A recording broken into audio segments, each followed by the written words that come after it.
Assalamu alaikum wa rahmatullah.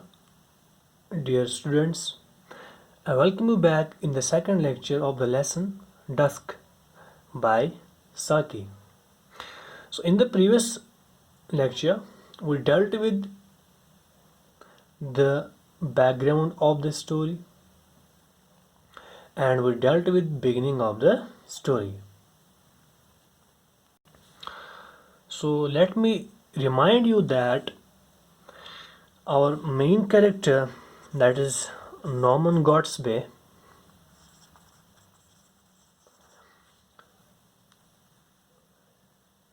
is sitting on a bench in a park and the setting is London. Okay,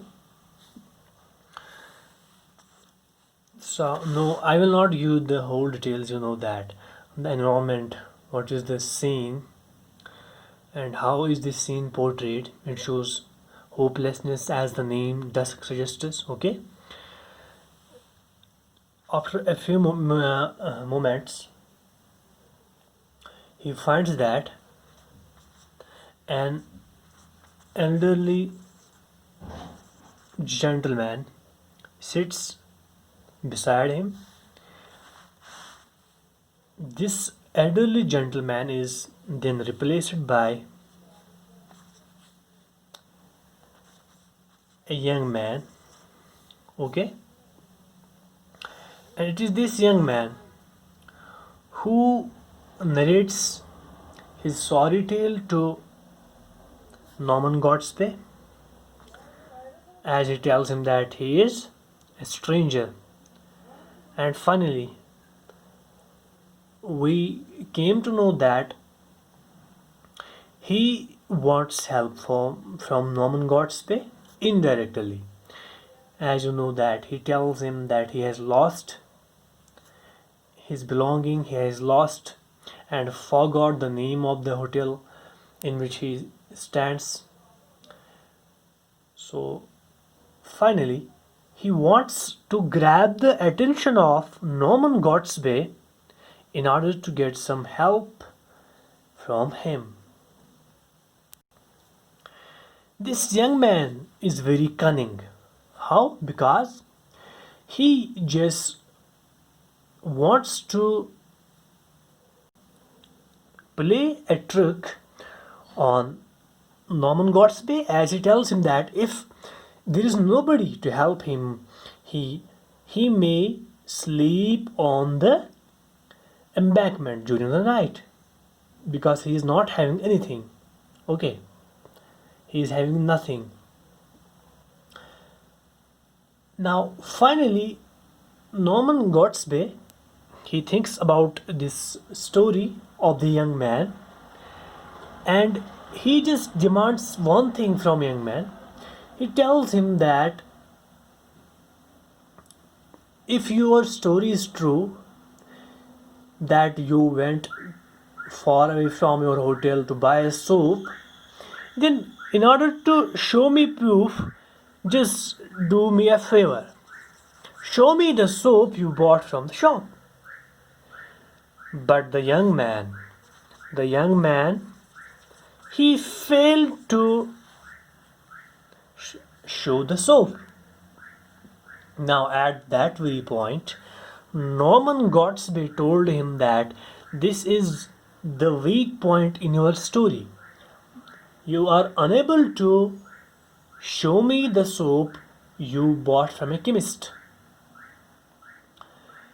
Now, all the hopes of this young man are now shattered, as in the heart of his heart he realizes that now this Norman Godsby is not going to help him because his trick is not going to work on him. Now Norman Godsby, he feels pity. He feels pity on this young man as he is unable to help him, and he calls him a careless man, that he should always take care of his belongings. And finally, When the young man feels dejected, when he feels hopeless, he leaves the place. Now, what happens next is very important. After staying for quite a long time, Norman Godsby now he intends to leave the place. As he stands up, he is very shocked. Why? Because he finds this owl-shaped soap beside the bench, and he is totally shocked because he realizes that he made a mistake by not believing the story of young man. Now he feels very sorry, very dejected. Now he takes the soap and now he begins to search. He begins to search this young man so that he can help him. Now he does the same thing. He went in the search of the young man and finally he caught his sight on the border of the carriage drive. Okay, now finally he proceeded towards him and he told him the whole thing that he is very sorry. Now it is Norman Godsway. He feels very sorry by not believing your story. He tells the young man that I am very sorry that I could not believe your story because I thought that your weak point was the soap. Now Godsby tells him that he need not to worry. There is a sigh of relief for him because the main point of the story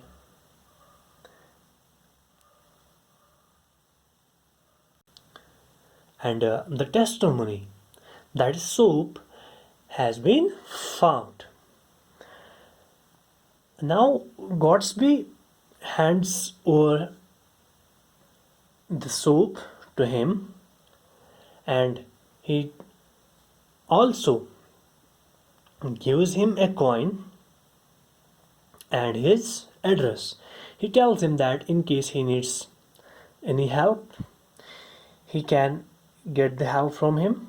Number one. Number two, he tells him that he can return his loan on the day he receives some help from his near and dear one. Till then, he can keep this coin and he hands over a card to him to return the loan. And before leaving, he advises him never and not to lose the soap again because it has been proved his best friend, who's the soap that saved him in such a difficult situation. Now, this young man is shocked too inside because he could not believe that Norman Godsby is producing him the soap which he told to Norman Godsby that he has lost, and he is surprised that how was Norman Godsby able to find the soap. So finally Norman Godsby shakes hands with the young man and he again moves towards the park. Now here is the irony of the situation. Now Norman Godsby, he reaches the park, okay. As he is about to reach the park, he finds the same elderly man, the elderly gentleman, okay. As you know, this elderly gentleman was the first person who was sitting beside Norman Godsby. Then he was replaced by this young man. Okay. Now this elderly gentleman was searching for something, and our main character, Norman Godsby, told him that, what are you searching for? This elderly gentleman, he recognized the person, that he is the same person who was his companion a few minutes ago, and this elderly gentleman told him that he has lost a cake of soap.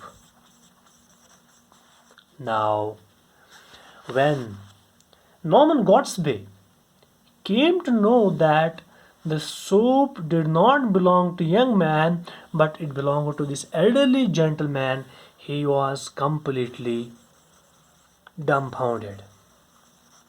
It means that he could not speak a word. Now he realizes that he has made a blunder. He has made a serious mistake. Okay?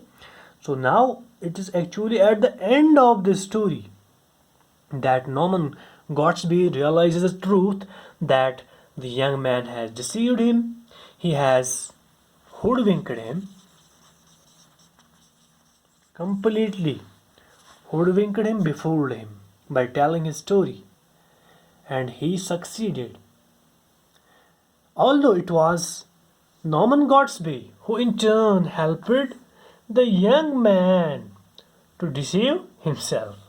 Okay, so inshallah in the next lecture we shall discuss different important points, different topics that you may be asked in your examination. That lecture is going to be very special regarding this lesson. Till then, take care and fi amanallah.